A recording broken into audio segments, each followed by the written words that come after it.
Donald Trump کو امریکی supreme court سے جھٹکا، دیگر ملکوں پر عائد اضافی ٹیرف اقدامات کالعدم قرار، 3 کے مقابلے میں 6 ججز کی اکثریت کا فیصلہ۔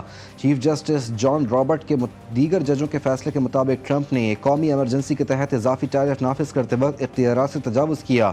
ٹرمپ ماضی قریب میں کہہ چکے کہ سپریم کورٹ کا فیصلہ ٹیرف کے خلاف آیا تو نقصان ہوگا۔ کئی ٹیرف قانونی جواز کے بغیر تھے، ٹیرف عائد کرنے کے لیے کانگریس سے منظوری نہیں لی جو لازمی تھی۔ صدر نے وائٹ ہاؤس کا اختیار ناجائز طور پر استعمال کیا۔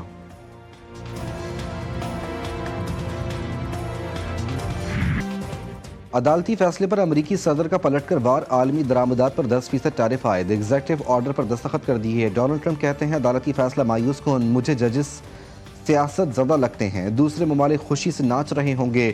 صدر ٹرمپ کی ایک بار پھر شہباز شریف کی تعریف، کہا میں نے 8 میں سے 5 جنگیں ٹیرف سے رکوائیں۔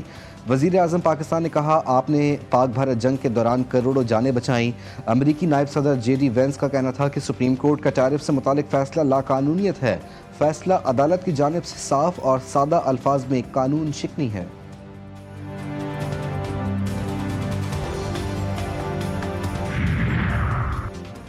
دنیا کا سب سے بڑا بحری جہاز یو ایس ایس گیرالڈ 4 ایران کے نزدیک تعینات، جوہری معاہدے کی شرائط پر رضامندی ظاہر کرنے کے لیے امریکہ کا ایران پر محدود حملے پر غور، ابتدائی حملے چند دنوں میں شروع ہو سکتے ہیں۔ امریکی اخبار کا دعویٰ، جنگ نہیں چاہتے لیکن حملہ ہوا تو دشمن کے فوجی اڈوں، تنصیبات اور دیگر اثاثوں کو جائز ہدف تصور کیا جائے گا۔ ایران کا امریکہ کو دو ٹوک پیغام، 2-3 دن میں ایران امریکہ جوہری مذاکرات کا ایک مسودہ پیش کر سکتے ہیں۔ ایرانی وزیر خارجہ عباس ارغچی کہتے ہیں 1 ہفتے کے اندر مزید مذاکرات متوقع ہیں۔ بات چیت کے دوران امریکہ نے یورینیم افزودگی صفر کرنے کے مطالبہ نہیں کیا اور نہ ہی ایران نے یورینیم کی افزودگی معطل کرنے کی کوئی پیشکش کی۔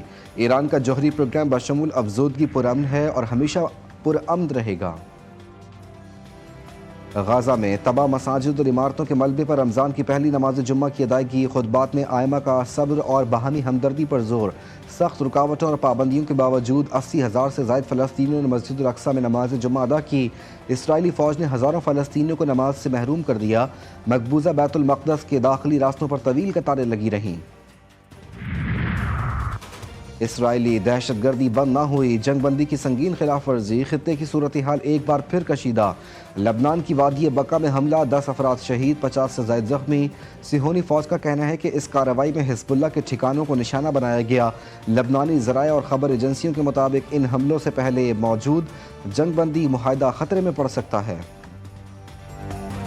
قومی ٹیم کے لیے نئی آزمائش، نیا امتحان۔ T20 ورلڈ کپ کے سپر 8 مرحلے کا آغاز، پاکستان اور نیوزی لینڈ آج آمنے سامنے ہوں گے۔ قومی ٹیم کا کیویز سے مقابلے سے قبل پریکٹس سیشن، کولمبو میں آج بھی بارش کا امکان، تیز ہوائیں بھی چل سکتی ہیں۔ بارش کے باعث دونوں ٹیمیں کم از کم فی اننگز 5 اوورز بھی نہ کھیل سکیں تو میچ منسوخ ہوگا اور دونوں ٹیموں کو 1-1 پوائنٹ دے دیا جائے گا۔ اب کسی کے پاس غلطی کی گنجائش نہیں، عثمان طارق، سائم ایوب اور شاداب کی ذمہ داریاں بڑھ گئیں۔ قومی کپتان سلمان علی آغا کا ٹیم کی بیٹنگ لائن میں تبدیلیوں کا اشارہ۔ میچ میں پاکستان کیویز کے خلاف اسپن اٹیک سے حملے آور ہوگا۔ قومی cricket team head coach Mike Hesson نے نیوز کانفرنس میں کہا کہ بابر کو نمیبیا کے خلاف 11ویں اوور میں بیٹنگ پر بھیجنے کا کوئی فائدہ نہیں تھا۔ آئی ایم ایف کا پاکستانی معیشت میں بہتری کا اعتراف۔ آئی ایم ایف کی ڈائریکٹر کمیونیکیشن جولی کوزیک کا کہنا ہے کہ 14 برس بعد پاکستان کا کرنٹ اکاؤنٹ سرپلس ریکارڈ کیا گیا۔ مالی کارکردگی پروگرام اہداف کے مطابق رہی، مہنگائی کی شرح نسبتاً قابو میں رہی۔ 25 فروری سے آئی ایم ایف وفد پاکستان کا دورہ کرے گا۔ دورے میں پروگرام کے دوسرے اور تیسرے جائزے پر بات چیت ہوگی۔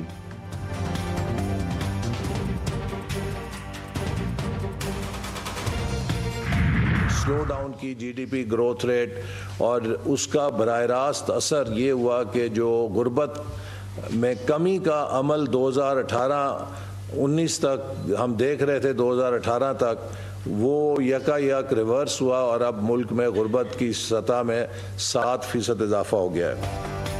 آئی ایم ایف پروگرام سے پاکستان میں غربت میں اضافہ ہوا، غربت کی شرح بڑھ کر 28.9% ہو گئی۔ گزشتہ 7 برس میں ملک بھر میں غربت کی شرح میں 7% اضافہ ہوا۔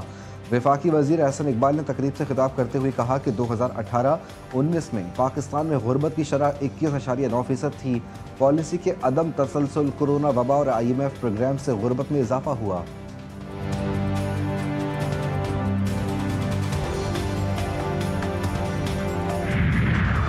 پاکستان میں دہشت گردی میں افغان سرزمین کا استعمال ناقابل تردید شواہد منظر عام پر 16 فروری کو باجوڑ میں ملنگی پوسٹ پر خودکش حملہ کرنے والا خارجی دہشت گرد بھی افغان شہری نکلا۔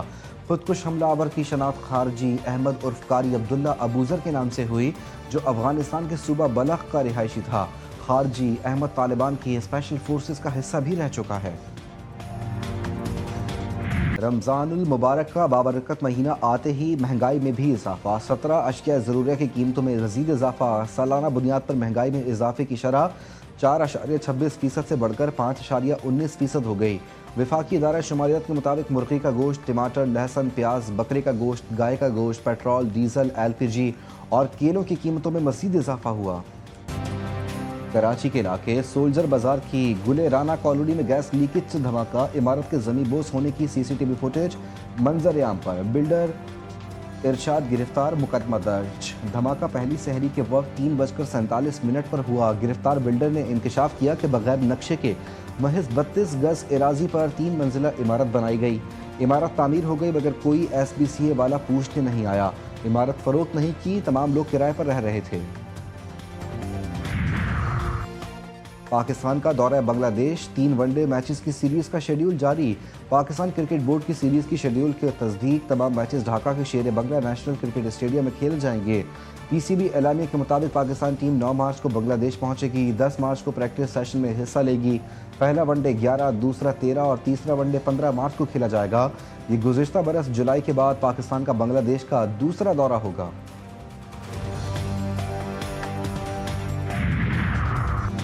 وسیم اکرم کی سیالکوٹ اسٹیلینز سے راہ جدا، سابق کپتان کو 1 ہفتے قبل فرنچائز کا صدر بنانے کا اعلان کیا گیا تھا۔ وسیم اکرم سے متعلق سوشل میڈیا پوسٹ بھی ہٹا دی گئی۔ ترجمان وسیم اکرم کے مطابق سیالکوٹ اسٹیلینز سے کوئی تحریری معاہدہ نہیں ہوا۔ سیالکوٹ اسٹیلینز کے مالکان کے درمیان جاری تنازع کی وجہ سے وسیم اکرم نے خود اس سے علیحدگی اختیار کی۔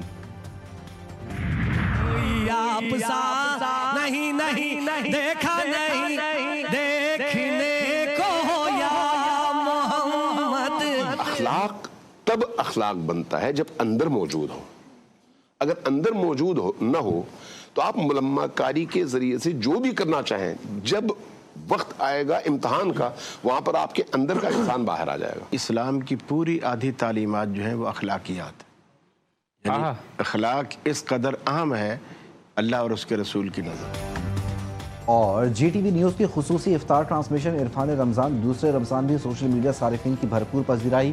معروف صنعہ فرحان علی وارث 5 گھنٹے طویل افطار ٹرانسمیشن کے میزبان، بینائی سے محروم ناتخواں عباس عبدالی نے خصوصی نعتیہ کلام پڑھ کر سما باندھ دیا۔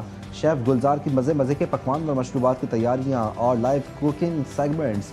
خصوصی رمضان ٹرانسمیشن میں محمد ولید شیخ کی عرفان رمضان کی میزبانی، مختلف مکاتب فکر کے علماء کرام کی سیرت النبی صلی اللہ علیہ وسلم کی روشنی میں حسن سلوک کی اہمیت اور تقاضوں کے موضوع پر گفتگو۔ خصوصی افطار ٹرانسمیشن روزانہ دوپہر 1 بجے سے افطار تک صرف GTV نیوز پر۔ تو مانگوں گا کہ اللہ اللہ تیرا ہوں